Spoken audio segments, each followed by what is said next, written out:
Hey there, what's happening? This is Eric and Victoria. And we are coming at you live from our home office in beautiful Marietta, Georgia. And we wanted to shoot this quick video to discuss the topic. Well, if you're considering becoming an entrepreneur, probably the elephant in the room is what are the risks associated with becoming an entrepreneur? And that's the big issue. And so some people, when we approach them to talk about going into business for themselves, there's a fear factor there. Absolutely a fear factor. And it's something that we both had to deal with when we started on our journey of entrepreneurship. And so we wanted to just do a quick video just to kind of consider some of the risks associated with being an entrepreneur. The pros and cons. And I think after you kind of really look at them and examine them, it's really not as bad as it might seem. It's actually pretty great. But first of all, let's talk about the risk of, if you are in corporate America or somehow working for somebody else. Or you work a blue-collar job. Yeah. What are the risks? What are the risks associated with the status quo? Mm-hmm. What are risks associated with just kind of staying where you are? And that's something interesting to look into. Well, one of the risks is obviously if you work a job, that means you're working for somebody else. You're working to build a long time until they'll get rid of you or they keep you. Yeah, I mean, there's that thing. You can be fired, right? Somebody you can be laid off. They can have an acquisition or merger. You hear about it all the time. You're the last to find out. They will get into your business. You hear about it all the time. Somebody posts something on social media and the company finds out about it and they get fired, right?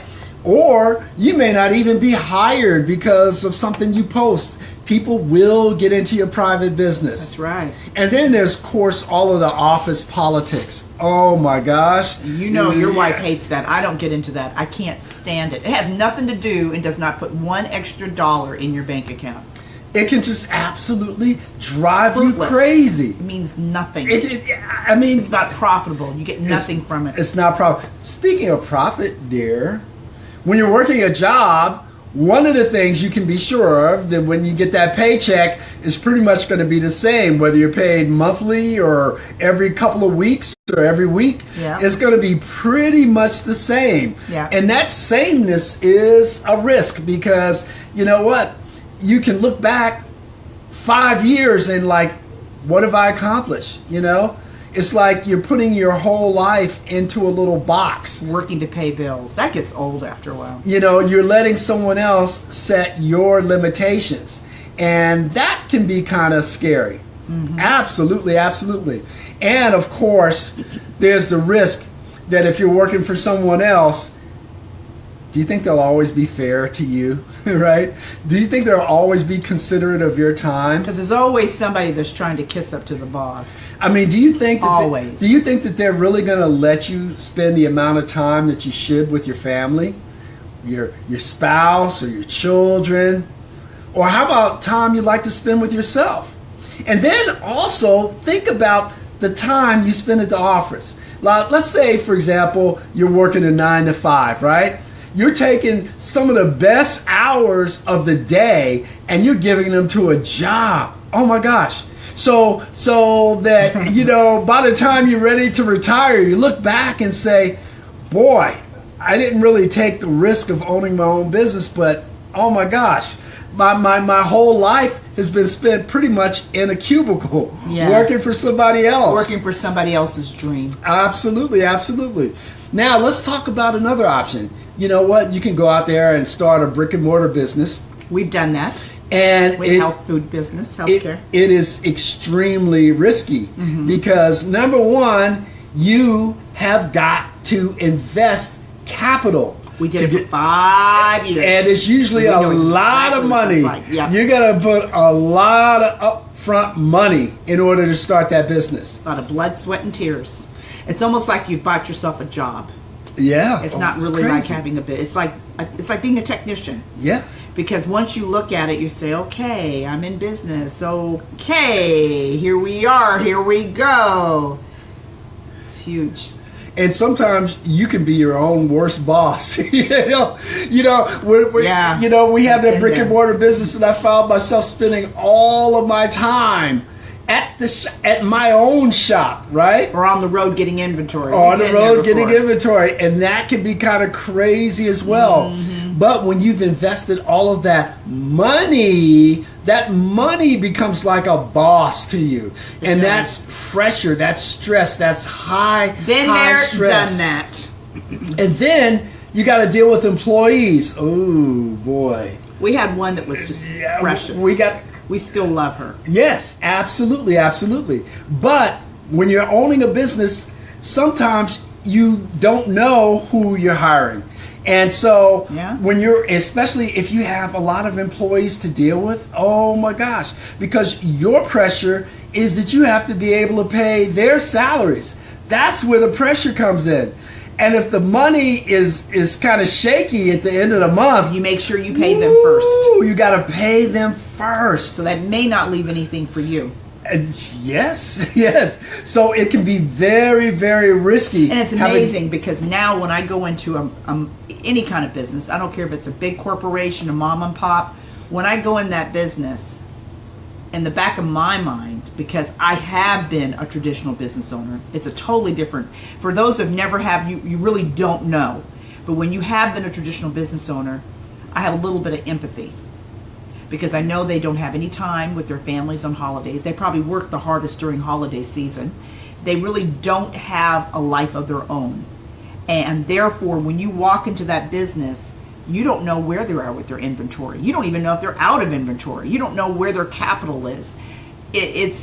I feel for them because I know that it is a very hard road. Yeah, we know some people that own restaurants, and they are like own their own gift shop businesses. Always there. They're always there at the restaurant. We know a person that owns their own gift shop. Yeah, I mean, had to take out a loan just to keep the doors open. It's like so. There's risk. There's risk associated no matter what you do, and that's good. Mm-hmm. I mean, I respect people that take risks. Absolutely, absolutely. So now let's kind of break down the home-based business. Working at home. And there's a fear that if I work from home, a lot of risk that people perceive. Mm-hmm. First of all, a risk of failure. I've got to see when you have a job, pretty much the customers are already out there unless you're in sales. But when you have your own business, you've got to kind of be the whole business. You got to wear all of those different caps. You got to wear every You got to be the sales department, the marketing department, the accounting department, everything. And so that could be perceived risk involved because you got to work hard to build a business. And if anybody tells you that you can build a business for just a few hours a week, don't believe it. It takes some time. It takes a commitment. But the rewards can be so beneficial. I respect and admire anybody who sets their sights on their own goals in life instead of letting them be dictated to by somebody else. But I think the biggest thing is people wondering if they can really do it. Yeah. Am I going to be able, because I'm so used to getting a steady paycheck. And the idea that I don't have that steady paycheck, there's a lot of fear associated with that. And, it's the fear like, well, am I doing something that can put me in living on the streets or something like that?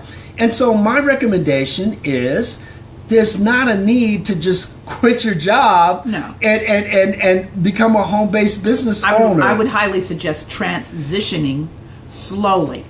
You gotta establish your business first. But you gotta get started. You gotta get started. You can talk about it, pie in the sky, but you've got to keep one foot in, one foot out, and then transition yourself till you get to that place. Got to start somewhere. The biggest nation is procrastination. It sure is. Big nation. And it can be challenging when you're still doing your job and you're starting to build a business. But here's the thing, psychologically, when you've got that boss looking over your shoulder saying, "Is that report done yet?" and you know that you're working on something else that's going to be your dream, that's getting you beyond just thinking that you're not going to necessarily be in the same place 5 years from now, isn't that an awesome feeling? Isn't it awesome to know that you're doing something for yourself, for your family, besides just a so-called safe job? I used to say when I was in the office, I'd say, okay, it's 5 o'clock. It's 5 o'clock. Okay, I've given them the best. Scripturally in the Bible, I've been the best employee I can be. Now it's time for me to leave and work my own life and my own business. I used to say, okay, it's my turn now. I've given him his, given him hers. It's my turn now. This is my time. And you have to think like that. You give them their 40 hours, you do yours. Because the reality is there's really no job security in a job. And if you don't start yours, you will never start it. I've been in so many situations where I've seen the whole company, you know, it could be at one point, it could be the most stable company in the world. And then you see them closing the doors, people boxing up. Been there, done that. It's been there, done that. It's really, you know, there's no safety in numbers when it comes to the corporate world. But if you've already started planting seeds way before that, and you've already been working towards your goal, then if and when that time ever comes and there is no more JOB, or you really are just had it up to here, guess what? You've been planting seeds for weeks, months, days, years. So now you have something. It may not be totally where you want it, but you have something in the making that you've been working towards. But to just sit there and put all your eggs in one basket, to me, is absolutely ludicrous. I don't think I've ever had a JOB where I did not have something where I was working towards our future for us and our family. I've never thought like that. I don't know. My DNA says entrepreneur. So what I suggest to people, if you don't want to be caught with your pants down, so to speak, you don't want to be caught off guard, you start planting seeds. No one says to walk off your job today. But if you started working towards some goals and you started working towards a business plan that you desire, you're going to be so much further ahead if that reckoning day comes, or if you've just had it up to here and you say enough is enough. Yep. I love me. That's no one's right. if it's going to be, it's up to me. You only have one life. So therefore, if you only have one life, unless you're a cat, you only have one life, then you better give it your gusto. Now, here's where we stand on this issue. Yeah. Basically, there's a difference between a risk and a calculated risk. Yes. And we believe that it's so much better to have a calculated risk, because when you're calculating your risk, We're planners You're anyway. you're balancing your risks. Yep. With the possible reward, right? If you stay at your job, well, you know, the thing is, or let me change it different. Let me say it differently. Okay. You're going to stay at your job until your business proves itself out. And it's your choice that you leave instead of them telling you to leave. Absolutely. You want it absolutely. to be, in the name of Jesus, your choice. Yes. But the thing is, you have to calculate the reward. You have to position yourself such that 5 years from now, I'm not going to look back and feel horrible because I never took the risk to really do it for myself. No regrets. No regrets. And you will never know unless you put your stake in the sand. No regrets. No regrets. No regrets. Absolutely. No regrets. So that's our message for this evening. If you find value in the information we're providing and you'd like additional information, just type info Please do. in the comments below. We'd love to hear from you. Other than that, this is Eric and Victoria saying, I hope you're having a great evening. If not, let's make it a great one. Excellence always prevails when you make the decision to pack action behind it. Have a great evening.